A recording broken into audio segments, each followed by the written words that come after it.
often build beliefs about how we think things should be, about how people should behave, about how people should treat us, about how things should work, about how government should be, about how the waiter should treat me in a restaurant. And there's nothing wrong with having an expectation of how people should behave. The problem is when you become so attached to it that the moment that it does not fit into your picture of how things should be, you go into an emotional turmoil and you go into an emotional spin, and you come then from a place of reaction where you respond emotionally to this upset, and you're trying to then control the way that things are. Now, the problem whenever you get into this emotional huff is that not only are you coming from a place of reaction, but you are also extremely ineffective, which is actually the total opposite of what it is that you're trying to achieve. You see it so often out there in the world where people respond and react emotionally to things that upset them, to things that they don't agree with.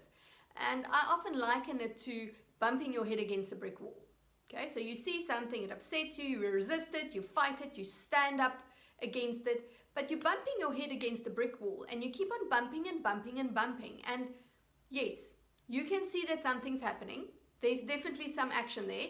There's even some results, blood pouring out or whatever it might be, but it's not the results that you're after. It's not the best and most effective way of dealing with things. It has to start with you needing to become aware of the things should be like this type thinking that we have in our brain. When you see your things should be like this type thinking, that already shifts you into a different direction. That already helps you to begin the act of letting go. So now you've identified your thinking, which brings us on to the next step, which is the act of surrendering. So surrendering does mean that you stop fighting yourself, that you stop fighting the world, that you stop fighting the universe. True surrendering is about being able to make choices from a place of power and strength. Your energy, your vibration changes.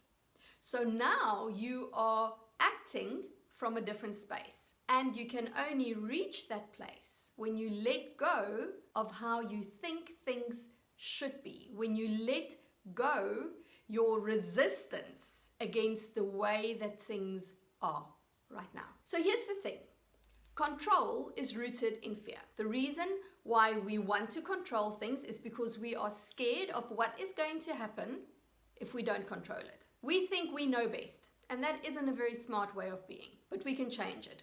And the way you change that is by training your brain to become aware every time that you are in control mode. I always say everything starts with awareness. So when you then have the awareness, if you realize, okay, I'm being in control mode here, now you can choose something different. Now you can choose something in its place. Because it works like this. You have your thoughts, right? And then out of every thought comes an action. But what we forget is to say that between the thought and the action, between the thought and the behavior, there's a choice. There's always a choice, even if you don't know this. You choose. When you think that thought, you take the action, there's a choice that precedes it, if you're going to do it or not. So you can kind of slow down time and step in and make a conscious choice. You see yourself being in control mode, and even while you're busy acting out the control mode, you can then ask yourself, what is it that I'm afraid of? Who do I choose to be? What do I choose to do right now? What's the worst that can happen if it doesn't work out the way that I want it? And from this space, you can choose a different action because you've got more to work with. You are now moving from being controlled by your urge to control to living on purpose. And it's a continuous journey. What you will find though is as you go through this exercise, as you start focusing on your should be type thinking and you begin to eliminate it, you'll find that it's easier for you to let go. Why I think this is important is because when you focus on the things that you can influence, you start to grow your own power.